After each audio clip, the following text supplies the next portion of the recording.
আসসালামু আলাইকুম। সবাইকে শুভেচ্ছা জানাচ্ছি। মাসুম মাহবুব দেখছেন ওপেন দ্য ইউটিউব চ্যানেল এবং মাসুম মাহবুব ফেসবুক পেজ। পৃথিবীর যেই প্রান্ত থেকে যারা দেখছেন সবার জন্য শুভকামনা, ভালোবাসা। দর্শক, আন্তর্জাতিক খবরের পাশাপাশি বাংলাদেশের খবরও জানাবো আজকে আপনাদের জন্য। প্রথমে আমি জানাতে চাই বাংলাদেশের আ আ কি বলে আন্তর্জাতিক বিশ্বের কিছু খবর। তারপর বাংলাদেশে প্রেসিডেন্ট নির্বাচনে কি চমক দেখাতে যাচ্ছিল জামায়াত ইসলাম সেটারও কিছু তথ্য আপনাদের তুলে ধরার চেষ্টা করব। প্রথম যে খবরটি দিয়ে আসতে চাই সেটা হলো আ আমেরিকার পক্ষ থেকে বলা হয়েছে ইরানকে তারা ঘিরে ফেলছে এবং আ ইরানের যে নৌ অবরোধ মার্কিন যুক্তরাষ্ট্রের সেখানে ইরানকে পুরোপুরি বিচ্ছিন্ন করার তারা কাজ শুরু করে দিয়েছে। বলা হচ্ছে মার্কিন vice president JD Vance Iran সংঘাতে ওয়াশিংটনের মূল উদ্দেশ্য হিসেবে আমেরিকানদের জন্য জ্বালানির মূল স্থিতি স্থিতিশীল রাখা, তেহরানকে পারমাণবিক অস্ত্র অর্জন থেকে বিরত রাখা এবং যুক্তরাষ্ট্রের অবস্থানকে আরও শক্তিশালী করার কথা তুলে ধরেছেন।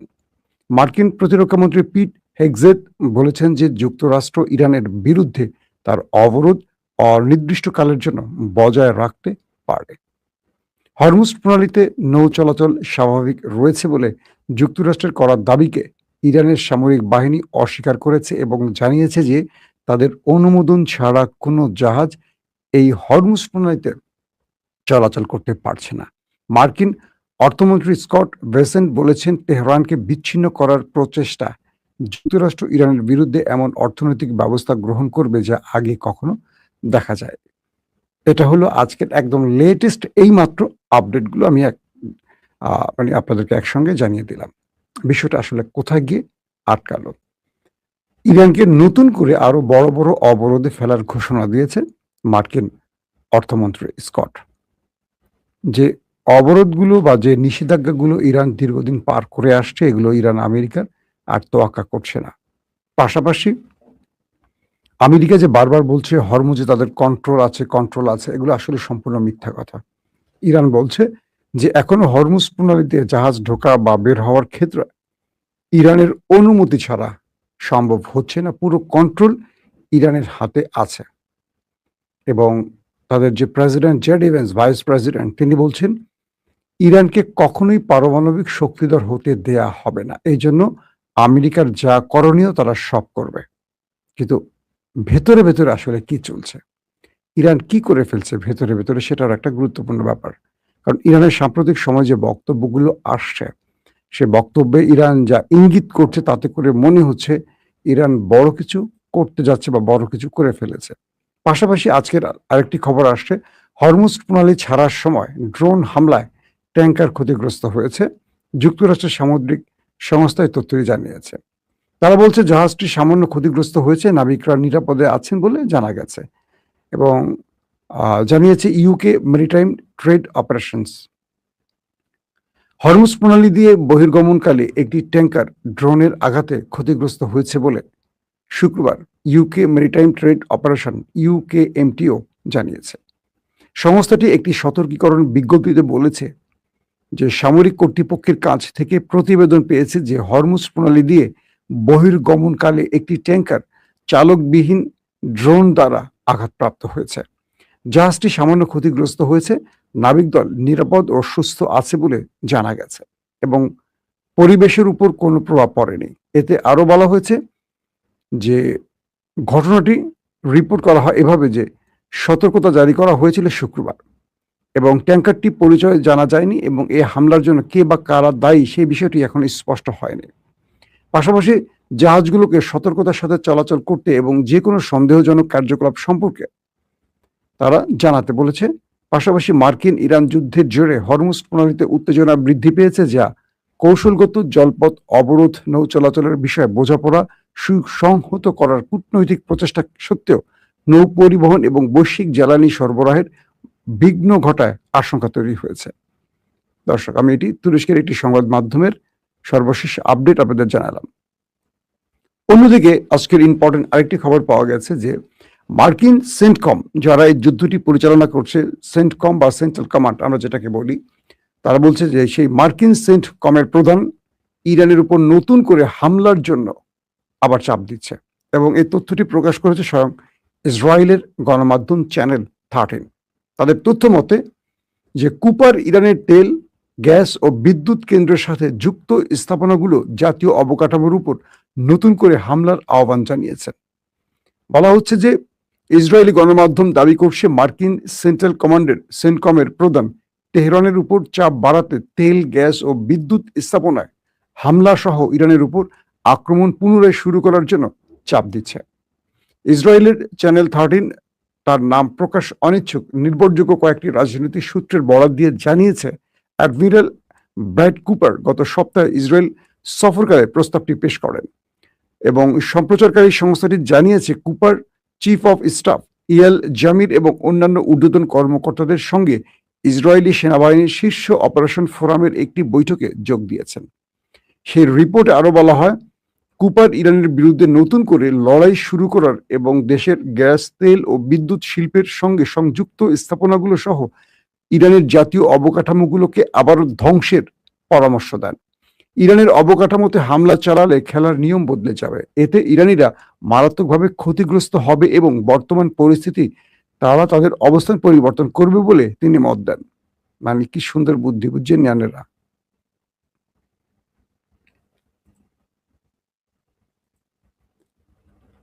এত সুন্দর বুদ্ধি থাকলে তো ভালোই হয়, এরকম বুদ্ধি আমাদের নাই কেন? সেনকম প্রধান ইসরায়েলি সামরিক কর্মকর্তা বলেছেন যে যুদ্ধ পুনরায় শুরু করাই একমাত্র বিকল্প হয়ে উঠতে পারে এবং ইরানের বিরুদ্ধে ইসরায়েলের সঙ্গে যুক্তরাষ্ট্রের যৌথ হামলা চালানোর প্রয়োজন হতে পারে। পাশাপাশি মার্কিন joint chief of staff chairman general Dan কেইনের কাছেও তার অবস্থান তুলে ধরেন এবং প্রস্তাবটি প্রেসিডেন্ট ডোনাল্ড ট্রাম্পের কাছে জানানো হয়েছে। অর্থাৎ ইসরায়েল যে আজকের রিপোর্টটি করেছে, এই রিপোর্টে আমরা দুটো জিনিস বুঝলাম যে ইসরায়েলকে এই কুপার, যিনি সেন্টকমের প্রধান, তিনি এই বিষয়গুলো বলছেন এবং তিনি ডেইন কেন, যিনি মার্কিন চিফ অফ স্টাফ, তার সাথে আলোচনা করেছিলেন। ইরানে আবারও হামলার এই প্রস্তাবগুলো দেয়া হয়েছে, যার ফলে এখন আমেরিকা আবার নতুন করে যুদ্ধ শুরু করবে বা করার একটা প্রক্রিয়ার মধ্যে আছে, এমনটিও বলা হচ্ছে। দর্শক, আসলে আমেরিকা এই মুহূর্তে ইরানের সাথে যুদ্ধ চাইছে না, কারণ তাদের যে একটার পর একটা গণমাধ্যমে খবরগুলো আসছে, সেই খবর বলছে 45টি MQ-9 রিপার ড্রোন ইরানের হামলায় হারিয়েছে আমেরিকা। এক একটা রিপারের দাম প্রায় 30 থেকে 50 মিলিয়ন মার্কিন ডলার। 45টাকে আপনি হিসাব করেন, 30 থেকে 50 ডলার যদি একটা রিপারের দাম হয়, কত বিলিয়ন ডলার এখানে খরচ হয়েছে। আমেরিকার জনগণের ট্যাক্সের টাকা দিয়ে ইরানে হামলা করতে এসে আমেরিকা যে বিশাল অর্থনৈতিক সংকটে পড়েছে, এটা আমেরিকার গণমাধ্যমগুলো স্পষ্ট করে পৃথিবীকে জানাচ্ছে। পাশাপাশি শুধু এই MQ-9 রিপার নয়, তারা হারিয়েছে তাদের মূল্যবান যুদ্ধ বিমান, হারিয়েছে তারা আকাশ প্রতিরক্ষা সিস্টেমের ব্যাটারি, হারিয়েছে radar system, early warning system, হারিয়েছে তারা প্রতিরক্ষার নানান রকম সরঞ্জাম এবং জর্দান, কুয়েত, কাতার, বাহরাইন এবং আরো কয়েকটি গালফ কান্ট্রিতে থাকা মার্কিন মূল্যবান যুদ্ধাংশ, মানে কি বলো, যুদ্ধাস্ত্র এবং তাদের প্রচুর সেনা হারিয়েছে। এগুলোর মূল্য অনেক। মার্কিন গণমাধ্যম বলছে এই হামলা থেকে ট্রাম্প এখন নিবৃত হতে চায়, বেঁচে আসতে চায়, তবে তিনি একটি এক্সিট রুট চান যেটা সম্মানজনক। অর্থাৎ ইরান এই যুদ্ধে জয়ী হয়ে গেলে কার্যত আমেরিকার পরাজয় হয়ে যাবে। পৃথিবীকে দেখাতে হবে যে এই যুদ্ধে ইরান নয়, আমেরিকা জিতেছে, এমন একটা প্রেক্ষাপট ইরানের কাছ থেকেই আমেরিকা চাইছে। খুব ইন্টারেস্টিং না? আমেরিকা ইরানের কাছ থেকে এমন একটি এক্সিট রুট চাচ্ছে যেখানে পৃথিবীকে ট্রাম্প বলতে পারবেন তিনি ইরানের কাছে বিজয় লাভ করেছেন, কারণ তার এছাড়া আর কোনো পথ খোলা নেই। যদি ইরান এই পথটি তাকে না দেয়, তাহলে তিনি ইরানে নিউক্লিয়ার অ্যাটাক করতে পারেন, এমন হুমকিও দেওয়া হয়েছে। আর ইরান বলছে, যদি তুমি আমার দেশে নিউক্লিয়ার অ্যাটাক করে থাকো, তাহলে মধ্যপ্রাচ্যে তোমার 50,000 সেনা কবরে চলে যাবে, তোমার ঘাঁটিতে ইরানের পতাকা উঠবে, মানে মধ্যপ্রাচ্য দখল করে ফেলবে ইরান। মার্কিন ঘাঁটিগুলো দখল মানে কি, মধ্যপ্রাচ্য দখল করে ফেলবে ইরান। একদম প্রকাশ্যে এরকম থ্রেট দিয়েছে। দর্শক, আসেন বাংলাদেশের কিছু খবর দেয়। বাংলাদেশে কে হচ্ছেন প্রেসিডেন্ট, নেক্সট প্রেসিডেন্ট? আমাদের শাহাবুদ্দিন চুপ্পু চুপ করে হয়তো দেশ ছেড়ে চলে গেছেন, বা তিনি আত্মগোপনে আছেন, বা তিনি যেটাই করেছেন এটা নিয়ে আমাদের আর মাথা ব্যথা নেই, তিনি এখন বাতিল মাল। নেক্সট প্রেসিডেন্টকে বাংলাদেশের যে সংবিধান পরিবর্তন বা সংস্কারের বিলগুলো বা খসড়াগুলো হলো প্রফেসর ইউনূসের আমলে, সেখানে বিএনপি, জামাত সহ বাকি যে দলগুলো আছে তারা অনেকে স্বাক্ষর করেছে, কিন্তু এখন পর্যন্ত বিএনপি তার স্বাক্ষরিত বিষয়গুলোকে বাস্তবায়নের পথে হাঁটতে দেখা যাচ্ছে না। রহস্যজনক কারণে এই দাবিগুলো একসময় বিএনপির ছিল, কিন্তু বিএনপি ক্ষমতায় বসে এই দাবিগুলোকে খুব একটা আমলে নিচ্ছে না। তো হঠাৎ করে চুপ্পুকে সরিয়ে দিয়ে নতুন প্রেসিডেন্ট কেন নির্বাচন হচ্ছে, এগুলো নিয়ে অনেক প্রশ্ন আসছে। এতদিন না সরিয়ে এখন কেন, বা দুদিন পরে না কেন? বলা হচ্ছে আগস্টের 27 তারিখের এই সরকারকে অবশ্যই সংবিধান সংস্কার কমিটির যেখানে সিগনেচারগুলো হয়েছে এগুলো বাস্তবায়ন করতে হবে, কারণ সেই কমিশনে এই বিষয়গুলো উল্লেখ আছে। তাহলে বিএনপিকে কি করতে হবে? যদি আগস্টের 27 তারিখে 27 তারিখের পরে প্রেসিডেন্ট নির্বাচন করা হয়, সেক্ষেত্রে সংবিধানের 70 অনুচ্ছেদ এড়িয়ে যেতে হবে বিএনপিকে। সেই ক্ষেত্রে কি হবে? বিএনপির পার্লামেন্টারিয়ানরা বা সদস্যরা তারা যে কাউকে পছন্দ ভোট দিতে পারবেন, কারণ এটা বাংলাদেশের সংবিধানে নতুন করে সংস্কারের মাধ্যমে যুক্ত করে গেছে প্রফেসর ইউনূসের অন্তর্বর্তীকালীন সরকার। বিষয়টি আপনারা খুব ভালো করে বোঝার চেষ্টা করবেন। তো জামাত কর্নেল অলি আহমেদকে দিয়েছেন তাদের প্রার্থী, বিএনপি দিয়েছে মির্জা ফখরুল ইসলাম আলমগীর। এই তো দুজনই বিএনপির পৌর খাওয়া এবং ডাকসাইটে নেতা, বাংলাদেশের জন্য দুজন আমি বলবো যে ভালো মানুষ। আমার ব্যক্তিগতভাবে দুজনের সাথে ভালো সম্পর্ক আছে, আমি দুজনকে ভালো মানুষ হিসেবে চিনি। এটার ব্যতিক্রম আমি এখন কিছু বলতে চাই না। আবার সোশ্যাল মিডিয়াতে বলা হচ্ছে যে যুদ্ধবিরোধী বা স্বাধীনতা বিরোধী জামাত তারা পেয়েছে একজন মুক্তিযোদ্ধাকে তাদের প্রেসিডেন্ট পছন্দ করেছে। দেখেন কি ইন্টারেস্টিং ব্যাপার। আবার দেখেন যেই দলটি স্বাধীনতার ঘোষণা দিয়েছে বিএনপি, তারা একজন রাজাকার পুত্রকে প্রেসিডেন্ট করতে যাচ্ছে। এটিও সোশ্যাল মিডিয়ার খুব আলোচিত বিষয়। মানে বাংলাদেশের না, ইতিহাসের রাজনীতিগুলো যদি কখনো লেখা হয় এইভাবেই লেখা হবে হয়তো, যে জামাত কিন্তু 71-এ যুদ্ধ বিরোধী, মানে আমাদের 71 বা স্বাধীনতার বিরোধী একটা শক্তি, সবাই জানি আমরা। সেই জামাত তারা দিচ্ছে একজন মুক্তিযোদ্ধাকে, মানে কি বলবো, যুদ্ধের মাঠের একজন বীরকে, কর্নেল অলিকে। আর যেই বিএনপি স্বাধীনতা, বিএনপি না, জিয়াউর রহমান স্বাধীনতার ঘোষণা দিয়েছিলেন, তিনি তার দল দিয়েছে মির্জা ফখরুল ইসলাম আলমগীরকে, যাকে বলা হচ্ছে লিস্টেড তার বাবা একজন যুদ্ধাপরাধী ছিলেন বা রাজাকার ছিলেন। এই দুটো নিয়ে তার বাবা কি ছিলেন, তার চেয়ে বড় কথা তিনি কি ছিলেন, তিনি অবশ্যই একজন দেশপ্রেমিক মির্জা ফখরুল ইসলাম আলমগীর, এবং বিএনপির জন্য বা হাসিনা বিরোধী আন্দোলনে দীর্ঘদিন রাজপথে লড়াই করেছেন। খুবই ভদ্র, সফিস্টিক একজন ভদ্র মানুষ। এটা নিয়ে আমি তাকে নিয়ে কোনো বিভ্রান্তিকর তথ্য দিতে চাই না, বাট ইতিহাসের পাতা থেকে তার বাবা রাজাকার ছিলেন, এটা মোটামুটি সবাই জানে। আর কর্নেল অলি কিন্তু মানে একজন বীর ছিলেন, মুক্তিযোদ্ধা ছিলেন। তো দেখেন রাজনীতি কিভাবে পরিবর্তন হয়। তো বলা হচ্ছে যে সংবিধানের যদি 27 আগস্টের আগে প্রেসিডেন্ট করে, তাহলে সরকার 70 অনুচ্ছেদের আওতায় এই প্রেসিডেন্ট নির্বাচন করবে। তো সেই প্রেসিডেন্ট নির্বাচনটি যদি হয়, কোনো সরকারি দল বা কোনো দলের এমপিরা দলের সিদ্ধান্তের বাইরে ভোট দিতে পারবে না, তাহলে তার এমপি পদ হারিয়ে যাবে।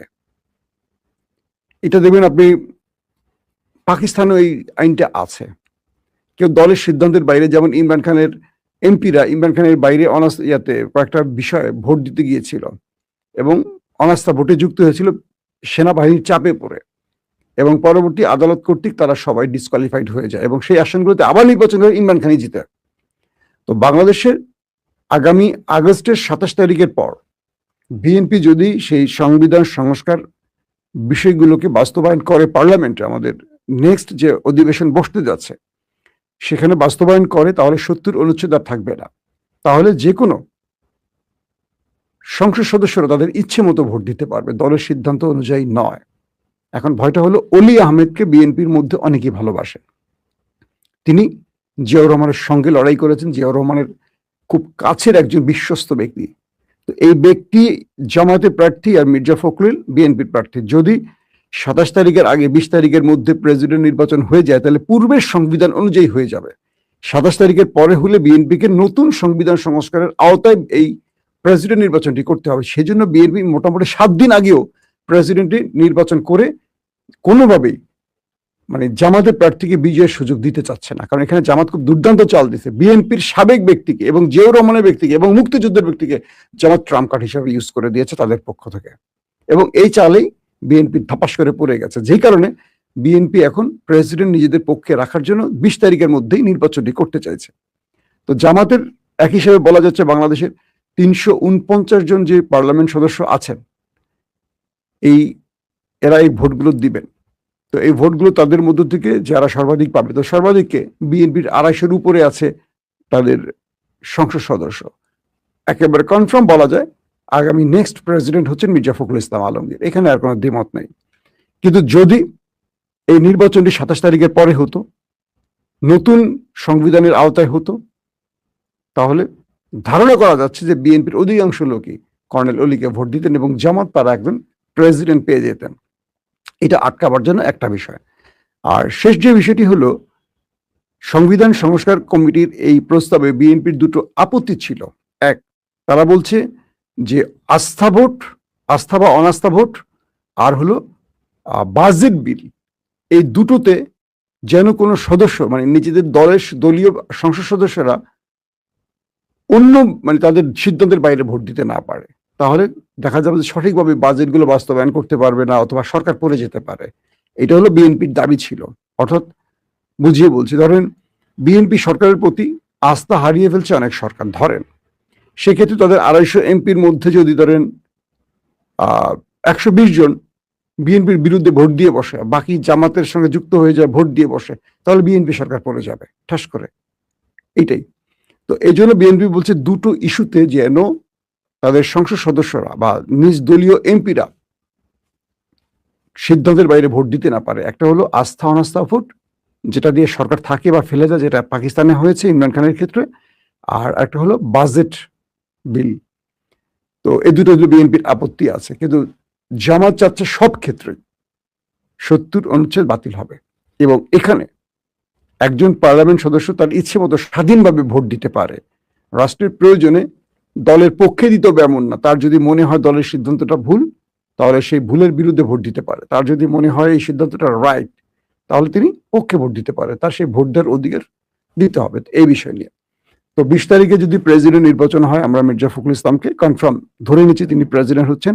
আরো কিছু পরিবর্তন আসছে, তার স্থলাভিষিক্ত হচ্ছেন এলজিআর ডিপার্টমেন্টে আমাদের সালাউদ্দিন ভাই, আর আমার খুবই প্রিয় মানুষ, যার সাথে আমার দীর্ঘ লড়াই সংগ্রাম আন্দোলনের ইতিহাস আছে, যিনি আমাদের স্বরাষ্ট্রমন্ত্রী হচ্ছেন, বুঝছেন তো, আমাদের অ্যানি ভাই, শহীদুদ্দিন চৌধুরী অ্যানি ভাই, তার সাথে অনেক হিস্ট্রি আছে, বলবো একদিন আপনাদের, মজার মজার হিস্ট্রি আছে অ্যানি ভাইয়ের সাথে।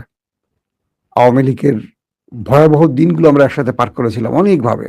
অ্যানি ভাই আমাকে কিভাবে সেভ করছেন, আমি কিভাবে অ্যানি ভাইকে সেভ করছি, সেই হিস্ট্রিগুলো আপনাদের বলবো। মানে লন্ডন পালিয়ে যাওয়ার আগের হিস্ট্রিগুলো আছে কিছু মজার মজার। তো আমি বিশ্বাস করি আমাদের শহীদুদ্দিন চৌধুরী অ্যানি ভাই একজন যোগ্য স্বরাষ্ট্রমন্ত্রী হবেন, দলের জন্য দেশের জন্য খুব ডেডিকেটেড একজন ব্যক্তি, তরুণদের জন্য খুব বলবো কি পজিটিভ একজন ব্যক্তি। তো সবকিছু মিলে আগামী রাজনীতিতে জামাত বিএনপিকে একটু টাফ টাইম দিবে বোঝা যাচ্ছে, এবং এই অনুচ্ছেদগুলো বা সংবিধান সংস্কারের অনেকগুলো বিষয় বাস্তবায়ন হয়ে গেলে মাঠে বোধহয় খুব হার্ড লাইনে জামাত আসতে পারে। আর যদি গণভোটের যে বিষয়গুলো পুরোপুরি বাস্তবায়ন হতো তাহলে আমার মনে হয় বাংলাদেশ একটা সঠিক পথ পেত, কারণ সরকারি দল আর বিরোধী দলের মধ্যে যে প্যারালালি রিলেশনটা বা ক্ষমতার ভারকেন্দ্রটা এক পক্ষে না গিয়ে দুই পক্ষের মাঝে সমান্তরাল থাকা, এই জায়গাটি খুব গুরুত্বপূর্ণ ছিল। সেই ক্ষেত্রে আমার মনে হয় আজকে বিদ্যুৎ সংকটে আমাদের ভুগতে হতো না, রাজনৈতিক কুট কালচার আমাদের পড়তে হতো না, বাংলাদেশ সঠিক পথটা ফিরে পেত। তাই বলছি গণভোটের পক্ষে থাকা উচিত এবং গণভোটের যে বিষয়গুলো ছিল এগুলো সরকারের বাস্তবায়ন করা উচিত, যাতে আগামীর বাংলাদেশ একটা সুন্দর বাংলাদেশ হিসেবে প্রতিষ্ঠিত হতে পারে। প্রত্যেকে ভালো থাকবেন, আল্লাহ হাফিজ। ওপেন দাইস মানে সত্যকে সত্য বলা, মিথ্যেকে মিথ্যে বলা। আমরা